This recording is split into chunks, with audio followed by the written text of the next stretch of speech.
Hey, beautiful people. So welcome to my little mini series that I'm going to be doing.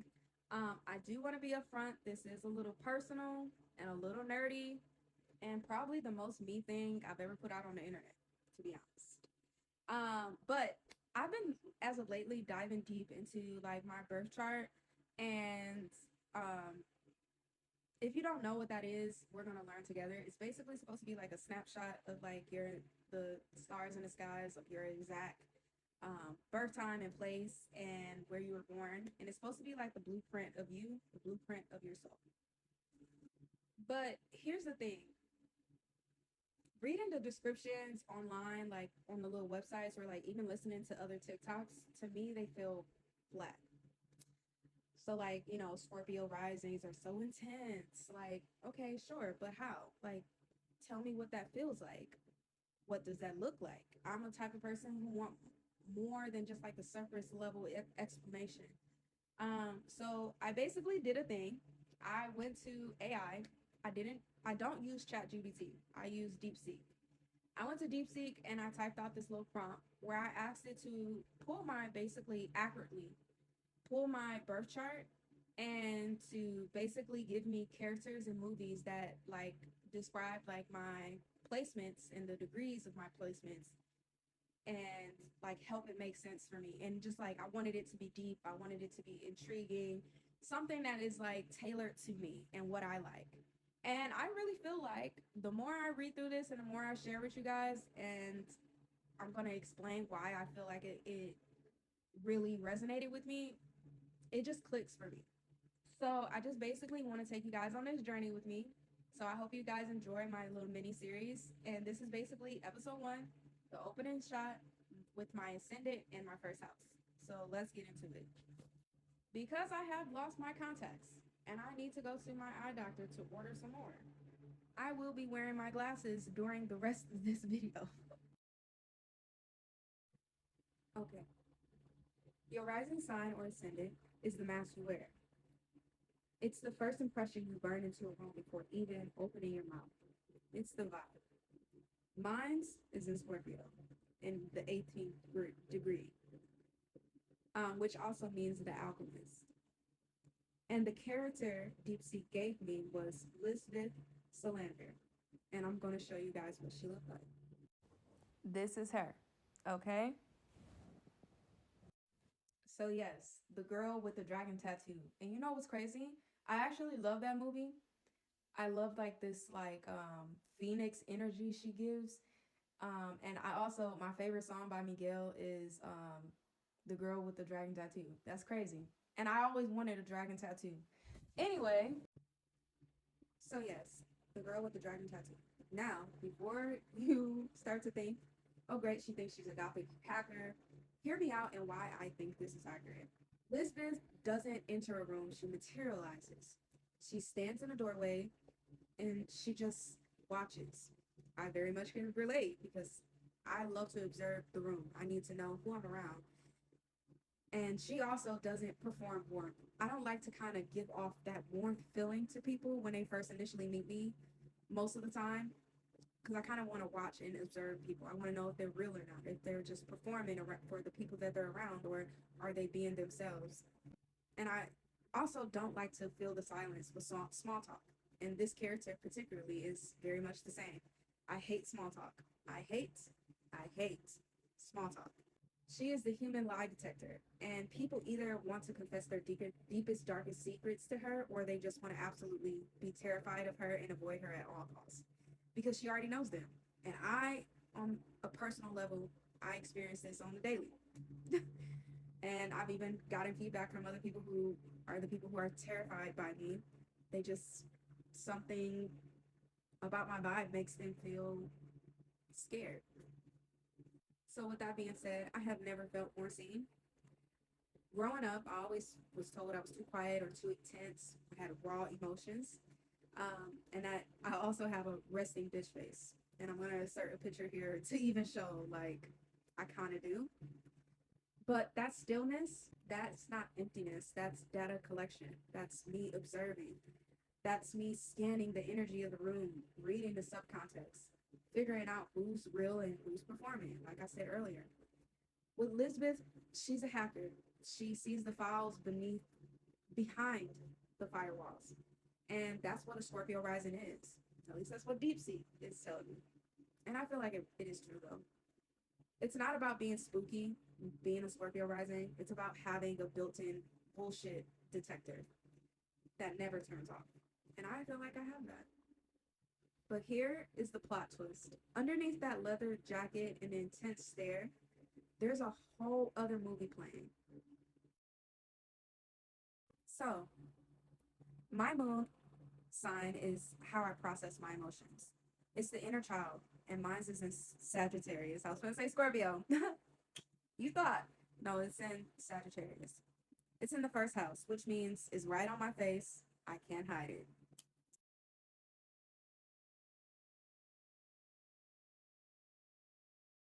So Deep Sea gave me a mashup of two characters, Amelie and Indiana Jones. Amelie from this like French movie. I have to actually check this out later. And then everybody know Indiana Jones. Now I know it sounds chaotic, but stay with me, okay? Just stay with me. Deep Sea says Amelie is the part of me that wants to find magic in the mundane. I wouldn't per se say I find magic, but I like to find the beauty. I like to find God within like the mundane stuff and like the everyday stuff. Amelie, she's the wide-eyed wanderer, the secret romantic who wants to make people feel happy in small, invisible ways. I actually am a lovey-dovey person, and I do like to like make people feel seen in small ways or like things I notice about them. Like so, Deep Sea kind of ate with that. Okay, I give you that. When I'm truly happy, you can see it radiating off of me. I can't hide a smile, and I also can't hide or fake being bored or be fake. It's on my face. My face is the billboard for my soul. But then there's the Indiana Jones character that they gave me. Because a Sagittarius moon don't always want to feel cozy, it needs adventure, it needs horizon. It needs to believe there's something bigger out there to chase. When I'm restless or sad, I don't always want a hug. Sometimes I do. But most of the time I want a plane ticket. You guys just saw me do like a couple of videos talking about how I was getting ready to and doing my makeup and fixing myself up to take my new picture for my passport picture. And I just love to travel. Now, there is one additional piece to this first house puzzle. Well, there's two, but this one is a heavy hitter. The reason why that scorpionic energy and stillness is so deep within me. So, as you guys may or may not know, Pluto is the planet of death, rebirth, power, and the underworld. And in my chart, it's sitting right on top of my rising sign.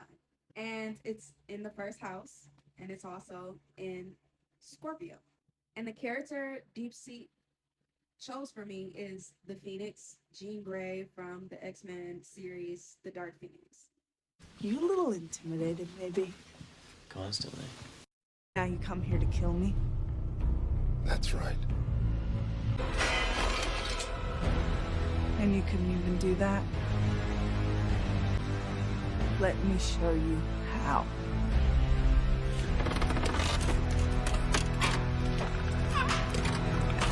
This is the placement I feel like I was most afraid to talk about just because of like everything I hear about Pluto in the first house, and what I read and like what I've seen on TikTok. And because also too, it's true. I have died 1,000 metaphorical deaths. I have went through identity crisis.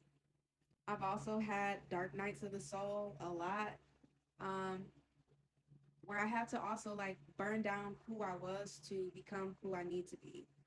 And because Pluto is here and people feel the heat when they meet me, um, they also sense like the ash, like they sense the survival. Some people are drawn to me like a moth to a flame.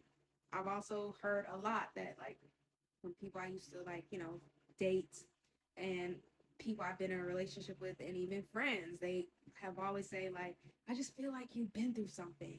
or like I feel like there's so much more to you, or like something about you just kind of scare me. Like I've even been accused of being like a gang member or like crazy stuff. I've heard a lot of crazy stuff throughout my life. But I've also noticed that people want to be warmed by my resilience, that resilience that's within me.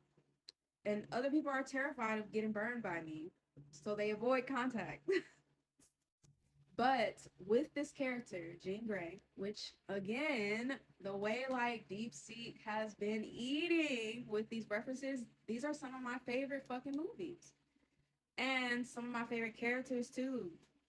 But with Jean Grey, her story isn't about being powerful, which I can relate. It's also about being terrified of your own power. Like I can feel some of the things that people are saying about me within myself. And the lesson is to learn how to control that fire that could consume everything, consume my life, consume me, my mind, more than anything. And that right there is the work that I'm constantly working on. Learning to own that I am not too much. I am exactly the amount of intensity that I'm meant to be, while also controlling these gifts and these things about myself. Okay.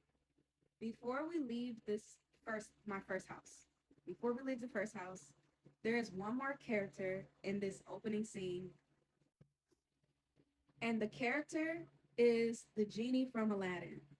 Crick 'em, rack 'em, rock 'em, rake, stick that sword into that snake! You stay out of this! Jafar, he's our man if he can't do it. Great! I have Jupiter in Sagittarius retrograde in the first house, and the character that represents that is the genie. Crick, wish for something outrageous. Say, I want the Nile. Wish for the Nile. Try that. I wish for the Nile. No way! So what I've been learning is Jupiter is the planet of luck, expansion, and joy. It's the biggest planet in the solar system, and in my chart, it's parked right where the last planet's been, the first house. Now, Deep Sea gave me this character, and it says the genie is the perfect metaphor for me. He's loud, he's shape shifting, he's full of jokes, and he has a phenomenal cosmic power. I love that because the genie, that Aladdin is top tier, only Aladdin I'm ever gonna watch.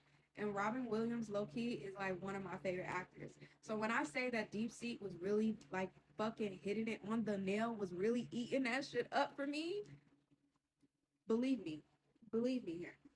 But with the genie, he is trapped in his little lamp. So that's the Jupiter retrograde. My luck, my bigness, my joy, sometimes it feels trapped inside me. Low key, I can kind of feel that. But I have to be rubbed the right way by like a good conversation, a new adventure to come out and like have that luck and bigness and my joy like come out. But when I do come out, I'm the life force. And low key, this guy I used to like talk to, he said, whenever you come in, you're like life. You're like light. And I do hear that from other people, like even some of my close friends, they always say that. So again, Deep Sea is really hitting it on the nail, and I'm low-key kind of feeling like this birth chart reading, because like the more it describes and go in detail, especially how I got the prompt set up to explain it to me with characters and movies, it really hits for me. I'm the person who makes everyone feel like they can have 3 wishes. And I think I said earlier something about, if I didn't, I'm gonna say it now. How like I've dated people in the past, like I'm gonna use this guy specifically. He used to be like, "You're like an evil genie or something." I don't know about evil, definitely not evil. But I've even had people say, "You're just like a walking good luck charm." I don't know. So like for me, to an extent, I kind of feel like, true, true. Now, Deep Sea also says I have a laugh that can probably change the energy of a room. And my ultimate wish, just like the genie, is freedom. So yeah, my first house is very crowded, okay? That's my Jupiter, my moon, my Pluto. I think it was another planet. God damn. But basically, I'm a hacker, an adventurer, a phoenix, and a genie, all standing in a trench coat pretending to be all one person. And honestly, that to me makes perfect sense. So that's the opening shot. And that is the mask I wear and the fire I carry. That concludes this first episode. Thank you so much if you have stayed and plan on staying for this little mini series that I'm doing. In the comments below, tell me what your rising sign is and tell me what movie character or what movie you feel like relates to you the most. And then come back for episode 2 because we're going to be getting into the 8th house and we're going to be talking about my Gemini sun. And I will give you guys a hint. It's Clarice Starling from Silence of the Lambs. Trust me, you're going to want to see this. Until then, I love you guys so, so, so much. Bye.